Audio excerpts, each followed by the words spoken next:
हिमालय की तलहटी में एक छोटा सा गांव है जिसका नाम है भैरवपुर। यह गांव बाहरी दुनिया से कटा हुआ है और वहां के लोग अपनी पुरानी परंपराओं और रीति रिवाजों के साथ जीते हैं। गांव के पास एक घना और रहस्यमय जंगल है जिसे भूतिया वन कहा जाता है। गांव के बुजुर्ग कहते हैं कि इस जंगल में किसी भी इंसान का प्रवेश करना मना है, क्योंकि वहां कुछ है जो दिखाई नहीं देता परंतु महसूस होता है। गांव में कुछ दिनों से अजीब घटनाएं हो रही थी। रात में लोगों को घरों के बाहर अजीब सी आवाजें सुनाई देती थीं, मानो कोई फुसफुसा रहा हो। लोगों ने कई बार जंगल के भीतर हल्की रोशनी देखी थी जो कुछ देर के बाद गायब हो जाती थी। गांव के मुखिया रामस्वरूप जी ने लोगों को सख्त हिदायत दी थी कि कोई भी उस जंगल की तरफ ना जाए, परंतु गांव का एक युवक अजय इन बातों पर विश्वास नहीं करता था। उसे ये सब पुराने समय की कहानियां लगती थीं जो लोगों को डराने के लिए बनाई गई थी। एक रात जब चांदनी की रोशनी पूरे जंगल पर फैली हुई थी, अजय ने ठान लिया कि वह इन कहानियों का सच पता लगाएगा। अजय अपने दोस्तों विक्रम और दीपक के साथ जंगल की ओर चल पड़ा। तीनों के पास टॉर्च, रस्सी और एक कैमरा था। जैसे ही वे जंगल में दाखिल हुए, ठंडी हवा ने उनका स्वागत किया। पेड़ों की शाखाएं आपस में टकरा रही थीं, जिससे अजीब सी आवाज आ रही थी। विक्रम ने कहा, मुझे ठीक नहीं लग रहा, हमें लौट चलना चाहिए, पर अजय ने उसे चुप करा दिया। डर मत, कुछ नहीं होगा, बस हम थोड़ा और अंदर जाकर देखते हैं। जैसे जैसे वे अंदर बढ़ते गए, वातावरण और भी ठंडा होता गया। अजय ने कैमरा ऑन किया और हर चीज को रिकॉर्ड करना शुरू कर दिया। दीपक ने अचानक महसूस किया कि कोई उनके पीछे चल रहा है। उसने मुड़कर देखा, पर वहां कोई नहीं था। उसने इसे अपने मन का भ्रम मानकर नजरअंदाज कर दिया। जंगल के बीचों बीच पहुंचते ही उन्हें एक पुराना और टूटा फूटा मंदिर नजर आया। मंदिर के पास एक बड़ा सा पीपल का पेड़ था जिसके चारों ओर कई लाल धागे लपेटे हुए थे। अजय ने कैमरा उस ओर घुमाया और कहा, शायद यही वो जगह है जहां लोग भूत प्रेत की बातें करते हैं। तभी एक अजीब सी फुसफुसाहट सुनाई दी। ऐसा लगा मानो कोई बहुत धीरे धीरे उनके कानों में बोल रहा हो। दीपक ने घबराते हुए कहा, तुमने सुना वो आवाज? ये कौन था? अजय ने हंसते हुए जवाब दिया, अरे कुछ नहीं, हवा का शोर है। परंतु विक्रम का चेहरा सफेद पड़ गया था। उसने कांपते हुए कहा, वहां देखो, मंदिर के पीछे कोई खड़ा है। अजय ने कैमरे को उस ओर घुमाया, लेकिन कैमरे की स्क्रीन पर कुछ भी साफ नजर नहीं आया। परंतु विक्रम की आंखों ने जो देखा था, उसने उसकी आत्मा को कंपा दिया। एक काला साया जो धीरे धीरे उनकी ओर बढ़ रहा था। अजय और दीपक ने भी अब उस साये को देख लिया था।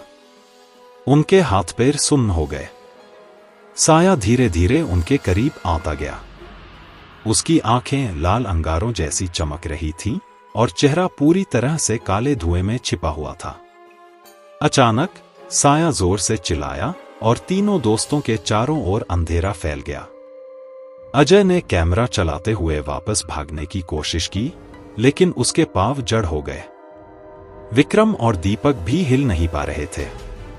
साया उनके पास आकर रुक गया और एक गहरी आवाज में बोला, तुमने मेरी शांति भंग की है, अब तुम्हें इसकी सजा मिलेगी। जंगल में अचानक चारों ओर अजीबोगरीब चीत्कार गूंजने लगे। पेड़ों की शाखाएं टूटने लगीं और हवा में अजीब सी गंध फैल गई। अजय ने कैमरे में सब कुछ रिकॉर्ड कर लिया, लेकिन उसे पता नहीं था कि यह रिकॉर्डिंग ही उसकी आखिरी निशानी बन जाएगी। अजय ने अपने जमे हुए पांवों को हिलाने की कोशिश की, लेकिन उसका शरीर मानो बर्फ में बदल गया था। विक्रम और दीपक का भी हाल कुछ वैसा ही था। उस साये की लाल आंखें उनके दिलों में घुसती जा रही थी। अजय ने बड़ी मुश्किल से कैमरा ऊपर उठाया और उस काले साये की ओर रिकॉर्डिंग चालू रखी। उसकी उंगलियां कैमरे के बटन पर जम चुकी थी। साया उनके पास और भी करीब आया और उसके मुंह से एक अजीब सी फुसफुसाहट निकली जो तीनों की आत्मा तक को हिला गई। उस फुसफुसाहट में मानो हजारों लोगों की चीखें गूंजी हों। साया बोला, तुमने मेरी नींद को तोड़ा है। अब मैं तुम्हें भी वही दर्द दूंगा जो मैंने सहा है। तभी मंदिर के अंदर से एक तेज रोशनी निकली और वह साया अचानक गायब हो गया। अजय, विक्रम और दीपक ने राहत की सांस ली और दौड़कर मंदिर की ओर भागे। मंदिर के दरवाजे पर एक पुरानी लकड़ी की पट्टी लगी हुई थी जिस पर संस्कृत में कुछ लिखा था। दीपक ने उसे पढ़ने की कोशिश की। यहां लिखा है, जो आत्माओं की नींद भंग करेगा वह अपने जीवन से हाथ धो बैठेगा। यह स्थान शापित है। विक्रम ने अजय से कहा, हमें वापस चलना चाहिए। यहां कोई भयानक शक्ति है। पर अजय ने जवाब दिया, नहीं, हमें इस जगह का सच जानना है। इस कैमरे में जो रिकॉर्ड हो रहा है वह सबूत है। अजय ने मंदिर के अंदर झांका तो उसे एक पुराना टूटा हुआ ताबूत नजर आया। ताबूत के ऊपर एक लाल कपड़ा रखा हुआ था जिस पर काले धागों से कुछ अजीब चिन्ह बने हुए थे। जैसे ही अजय ने उस कपड़े को हटाया, एक कड़वी गंध हवा में फैल गई और ताबूत के अंदर से एक चीख सुनाई दी। तभी मंदिर की दीवारों पर अजीबोगरीब छायाएं बनने लगीं। उन छायाओं में ऐसे चेहरों की झलक मिल रही थी जो दर्द और गुस्से से भरे थे। वे मानो अजय और उसके दोस्तों की ओर बढ़ने लगीं। विक्रम ने डरते हुए चिल्लाया, यहां से भागो, ये आत्माएं हमें नहीं छोड़ेंगी। लेकिन मंदिर के बाहर का रास्ता अब धुंधला हो चुका था। चारों ओर घना अंधेरा फैल चुका था और वह साया फिर से प्रकट हो गया था। इस बार उसके साथ कई और साए थे जो धीरे धीरे उनकी ओर बढ़ रहे थे। आत्माएं अब उनके चारों ओर घूमने लगीं। वे कभी दिखाई देती तो कभी गायब हो जाती। उन साए की आवाजें अब और भी भयानक हो चुकी थी। ऐसा लगता था जैसे वे उनके कानों में सीधे घुसकर चीख रही हों। अजय ने हिम्मत जुटाकर साए से पूछा, तुम क्या चाहते हो? हमें क्यों सता रहे हो? साया हंसते हुए बोला, तुमने हमारे शापित स्थान में कदम रखा है। यहां से जीवित कोई वापस नहीं जा सकता। विक्रम ने अपनी जेब से एक माचिस निकाली और मंदिर के अंदर पड़े सूखे पत्तों को जलाने की कोशिश की। आग की लपटें उठीं और आत्माएं कुछ क्षणों के लिए पीछे हट गईं। दीपक ने देखा कि आग की रोशनी में साया कमजोर पड़ रहा था। शायद आग ही इनसे बचने का तरीका है, विक्रम ने चिल्लाया। उन्होंने मंदिर के चारों ओर जो कुछ भी सूखा मिला उसे जलाने लगे। आग की लपटें तेज होने लगीं और आत्माएं चीखती हुई दूर भागने लगीं। लेकिन तभी एक भयानक गर्जना के साथ मंदिर का फर्श फटने लगा और एक गहरा गड्ढा बन गया। गड्ढे के अंदर से धुएं और लाल रंग की रोशनी उठने लगी। ऐसा लग रहा था मानो नीचे नर्क का द्वार खुल चुका हो। साया ने अंतिम बार कहा, तुमने हमारी शांति भंग की। अब यह आग तुम्हारे लिए नहीं बल्कि हमारे लिए बलिदान है। आत्माओं ने विक्रम और दीपक को खींचना शुरू कर दिया। अजय ने अपनी पूरी ताकत लगाकर उन्हें बचाने की कोशिश की, पर उसकी पकड़ कमजोर पड़ गई। विक्रम और दीपक चीखते हुए गड्ढे में गिर गए और उनकी चीखें अंधकार में खो गईं।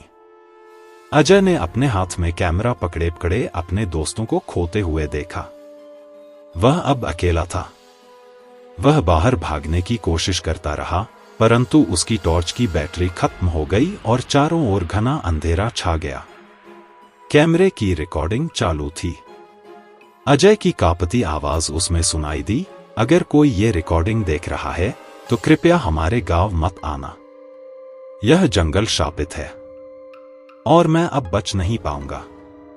कैमरे में अचानक एक साया दिखाई दिया जिसने अजय की गर्दन पकड़ ली। एक जोरदार चीख के साथ रिकॉर्डिंग बंद हो गई। भैरवपुर में तीनों दोस्तों की रात में लापता होने की खबर आग की तरह फैल गई। गांव के लोग इकट्ठा होकर जंगल की तरफ देखने लगे, परंतु कोई भी भीतर जाने की हिम्मत नहीं कर सका। रामस्वरूप जी, गांव के मुखिया ने सभी को चेतावनी दी थी कि जंगल में प्रवेश नहीं करना चाहिए, पर अब उनके ही गांव के 3 युवक लापता हो चुके थे। विक्रम और दीपक के परिवार वाले चीख पुकार कर रहे थे, जबकि अजय की मां गांव के शिव मंदिर में जाकर भगवान से अपने बेटे की सलामती की दुआ मांग रही थी। पर उनके दिल में कहीं न कहीं एक डर बैठा हुआ था कि शायद उनके बेटे ने वही गलती कर दी है जिससे सब डरते थे। 2 दिन बाद एसआई राजेंद्र सिंह की अगुवाई में पुलिस की एक टीम गांव पहुंची। पुलिस ने जंगल में जाने का फैसला किया, पर रामस्वरूप जी ने उन्हें समझाने की कोशिश की, यह जंगल शापित है, आप भी मत जाइए। हमारे 3 युवक पहले ही लापता हो चुके हैं। पर राजेंद्र सिंह अंधविश्वासों पर विश्वास नहीं करते थे। उन्होंने गांव वालों की बातों को नजरअंदाज किया और अपनी टीम के साथ जंगल में दाखिल हो गए। कुछ घंटों की खोजबीन के बाद उन्हें एक पुराने मंदिर के पास अजय का कैमरा मिला। कैमरा खून से सना हुआ था और उसकी स्क्रीन पर मिट्टी लगी हुई थी। राजेंद्र सिंह ने कैमरे को साफ किया और उसकी रिकॉर्डिंग को देखा। जैसे ही उन्होंने उस आखिरी रिकॉर्डिंग को देखा, उनके चेहरे का रंग उड़ गया। वीडियो में अजय की डरावनी चीखें, साए की परछाई और वह भयानक आवाज सुनाई दे रही थी। राजेंद्र सिंह ने अपने साथी पुलिसकर्मियों को तुरंत वहां से वापस लौटने का आदेश दिया। गांव में लौटकर राजेंद्र सिंह ने सभी को वह रिकॉर्डिंग दिखाई। गांव के लोग यह देखकर कांप उठे। अजय की अंतिम चीखें उनके कानों में गूंजने लगीं। रिकॉर्डिंग में दिख रही आत्माओं और साए की आवाज ने गांव वालों को यकीन दिला दिया कि अब जंगल की आत्माएं जाग उठी हैं। रामस्वरूप जी ने कहा, यह जंगल अब हमें और नहीं छोड़ेगा। हमें गांव छोड़कर कहीं और जाना होगा। यह स्थान अब सुरक्षित नहीं है। रात में गांव के चारों ओर अजीब घटनाएं होने लगीं। लोगों ने अपने घरों के दरवाजों पर खरोंचने की आवाजें सुनी। कई लोगों ने देखा कि उनके घरों के पास अजीबोगरीब छायाएं घूम रही थी। एक रात सुरेश, जो गांव के पास वाले खेतों में काम करता था, अचानक गायब हो गया। अगले दिन उसका शरीर उसी मंदिर के पास पेड़ से लटका मिला। उसके चेहरे पर खौफ की छाया थी। गांव के पुजारी महंत त्रिवेदी ने बताया, यह आत्माएं शापित हैं। इनकी मुक्ति तभी हो सकती है जब कोई इनके लिए बलिदान दे, लेकिन ऐसा करना बहुत खतरनाक है। गांव वालों ने अब तय कर लिया कि उन्हें आत्माओं के प्रकोप से बचने के लिए कुछ करना होगा। रामस्वरूप जी ने पुजारी त्रिवेदी से सलाह ली। पुजारी ने बताया कि एक विशेष अनुष्ठान किया जा सकता है, जिसमें जंगल के पुराने मंदिर में जाकर आत्माओं की शांति के लिए बलिदान देना होगा। बलिदान के लिए कोई भी तैयार नहीं था। गांव के सभी लोग डर के साए में जी रहे थे। आखिरकार रामस्वरूप जी ने खुद को बलिदान के लिए तैयार किया। उन्होंने कहा, अगर मेरी जान देने से हमारे गांव के लोग सुरक्षित रह सकते हैं, तो मैं पीछे नहीं हटूंगा। रात के समय पुजारी त्रिवेदी और रामस्वरूप जी कुछ गांव वालों के साथ पुराने मंदिर की ओर निकले। उनके हाथों में मशालें थीं और चारों ओर घना अंधेरा था। जैसे ही वे मंदिर के पास पहुंचे, हवा में ठंडक और भी बढ़ गई और पेड़ों की शाखाएं डरावनी आवाजें करने लगीं। पुजारी ने मंत्रोच्चारण शुरू किया और मंदिर के पास एक अग्नि प्रज्वलित की। रामस्वरूप जी ने हाथ जोड़कर आत्माओं से माफी मांगी और कहा, मैंने आपके क्षेत्र में बिना इजाजत कदम रखा। मेरे जीवन के बदले में कृपया मेरे गांव को छोड़ दें। अचानक वही काला साया प्रकट हुआ। उसने रामस्वरूप जी की ओर देखा और गहरी आवाज में बोला, तुम्हारा बलिदान स्वीकार है, लेकिन यह बलिदान एक रात के लिए नहीं, बल्कि हमेशा के लिए होगा। साया ने रामस्वरूप जी के पास जाकर अपने हाथों से उनकी आंखें बंद कर दी। एक भयानक चीख के साथ रामस्वरूप जी का शरीर जमीन पर गिर पड़ा। पुजारी ने जल्दी से मंत्रोच्चारण समाप्त किया और अग्नि में आहुति दी। जंगल की ठंडी हवा अचानक शांत हो गई और आत्माएं मंदिर के चारों ओर से गायब हो गईं। गांव में अगली सुबह सब कुछ शांत लग रहा था। आत्माओं की आवाजें बंद हो गई थीं और गांव के लोग थोड़ा सुरक्षित महसूस करने लगे थे।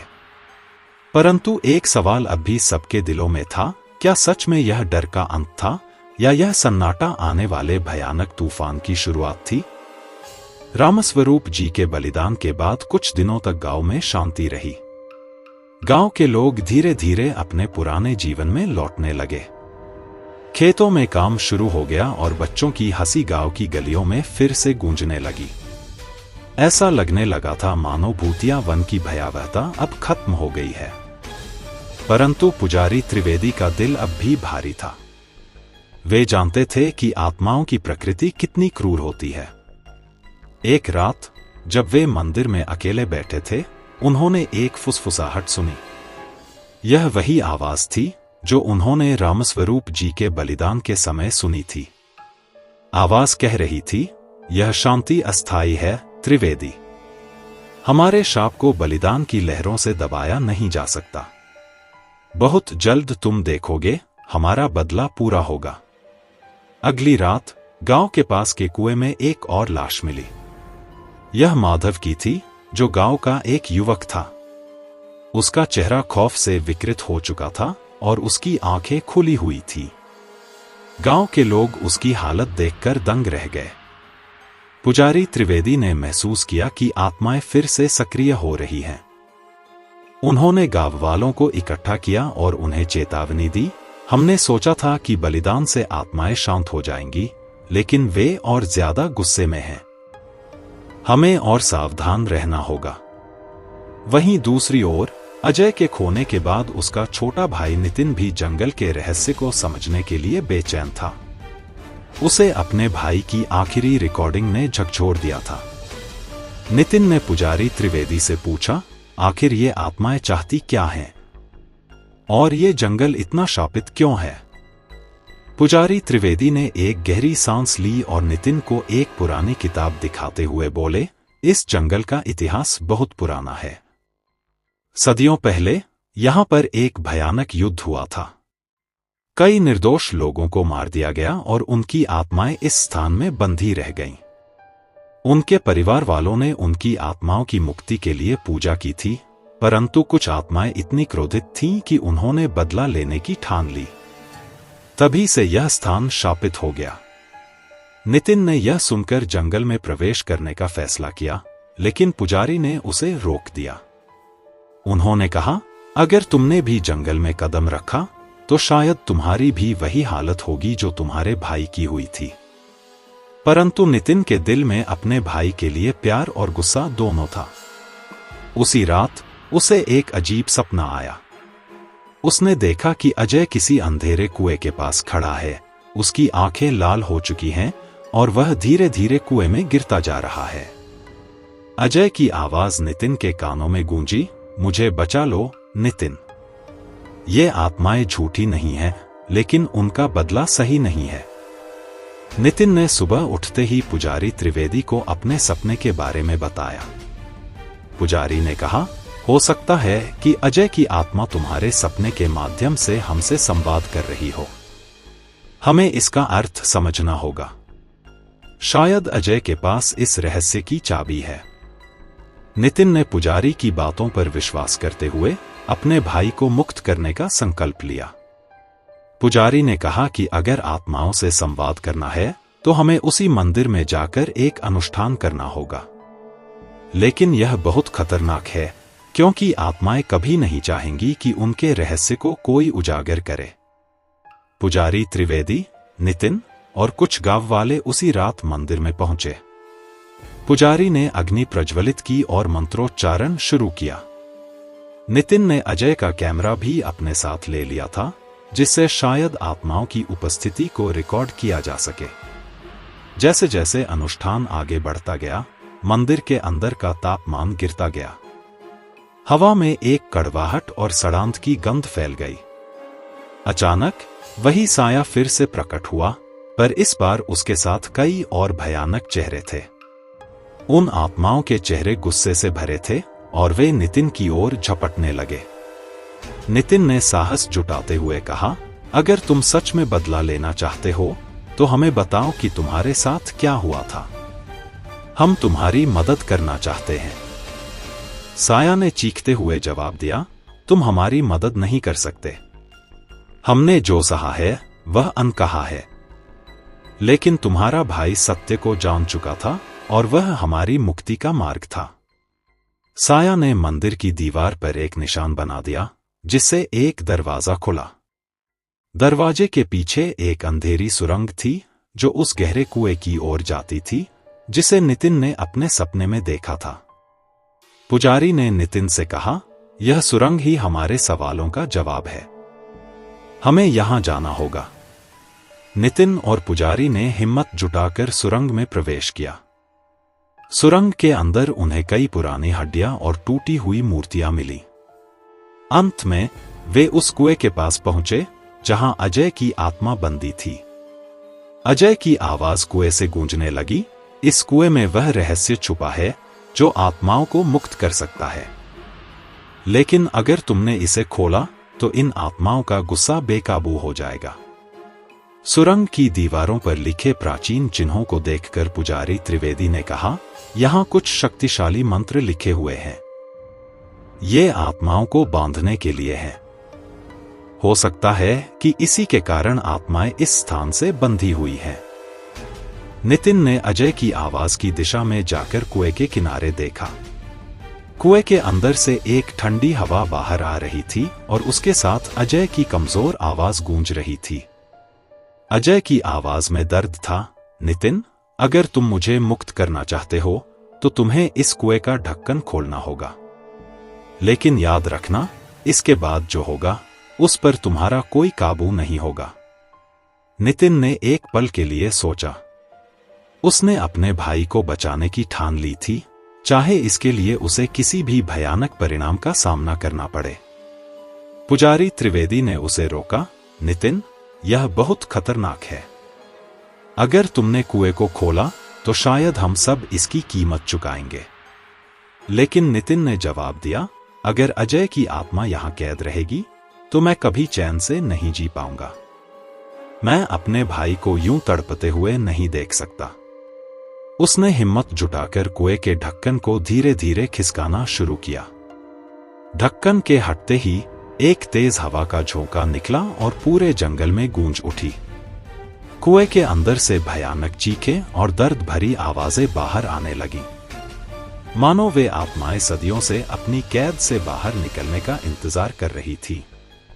जैसे ही कुएं का ढक्कन पूरी तरह खुला, एक भयानक दृश्य सामने आया। हवा में चारों ओर काले धुएं की लहरें उठने लगीं, जिनमें उन आत्माओं के विकृत चेहरे नजर आ रहे थे। उनकी चीखें इतनी भयानक थीं कि नितिन और पुजारी त्रिवेदी अपने कान बंद करने पर मजबूर हो गए।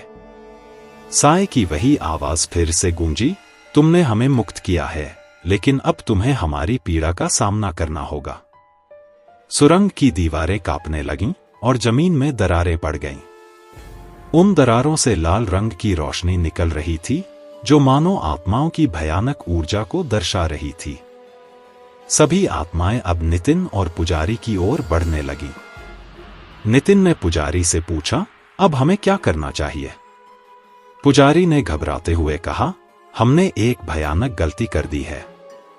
अब हमारे पास एक ही रास्ता है, हमें इन आत्माओं को वापस इसी कुएं में कैद करना होगा और इसके लिए तुम्हें अपने भाई की आत्मा की सहायता लेनी होगी। अजय की आत्मा अब धीरे धीरे कुएं से ऊपर उठने लगी थी। उसका चेहरा पीड़ा से भरा था, लेकिन उसमें अब भी एक उम्मीद की किरण थी। उसने नितिन से कहा, मैं तुम्हारी मदद कर सकता हूं। मुझे इन आत्माओं को वापस बांधने दो, लेकिन इसके लिए तुम्हें मुझे भी हमेशा के लिए अलविदा कहना होगा। नितिन की आंखों में आंसू आ गए। उसने अजय को देखते हुए कहा, मैं तुम्हें छोड़ने के लिए तैयार नहीं हूं, भाई। लेकिन अगर तुम्हारी आत्मा की मुक्ति से ये सब शांत हो सकते हैं, तो मैं तुम्हें रोकूंगा नहीं। अजय ने एक कमजोर मुस्कान दी और पुजारी त्रिवेदी के मंत्रोच्चारण के बीच उसने अपने हाथों को हवा में उठाया। सभी आत्माएं अजय की ओर खींची जाने लगीं और उनका काला धुआं फिर से कुएं के भीतर समाने लगा। पुजारी ने मंत्रोच्चारण को तेज कर दिया और नितिन ने अपनी आंखों के सामने देखा कि अजय की आत्मा भी धीरे धीरे गायब होने लगी। अंतिम क्षणों में अजय ने नितिन से कहा, तुमने मुझे मुक्त कर दिया भाई। अब अपने जीवन को बिना किसी डर के जियो। अलविदा। अजय की आत्मा के गायब होते ही कुएं का ढक्कन अपने आप वापस बंद हो गया। चारों ओर की हवा फिर से शांत हो गई। सुरंग की दरारें भर गईं और आत्माओं की चीखें थम गईं। नितिन और पुजारी सुरंग से बाहर निकले। उनके चेहरों पर थकान और संतोष की झलक थी। गांव में वापसी पर लोगों ने देखा कि भूतिया वन की ठंडी हवा अब बदल चुकी थी। हवा में अब कोई कड़वाहट नहीं थी और पेड़ों की शाखाएं अब किसी रहस्य की बात नहीं कर रही थी। रामस्वरूप जी के बलिदान के बाद अब गांव में एक नया सवेरा हो चुका था। आत्माओं का प्रकोप खत्म हो चुका था, लेकिन गांव वालों के दिलों में उन भयानक रातों की यादें हमेशा के लिए अंकित रह गईं। पुजारी त्रिवेदी ने नितिन को गले लगाते हुए कहा, तुमने बहुत साहस दिखाया नितिन। तुम्हारे भाई का बलिदान हमेशा याद रखा जाएगा।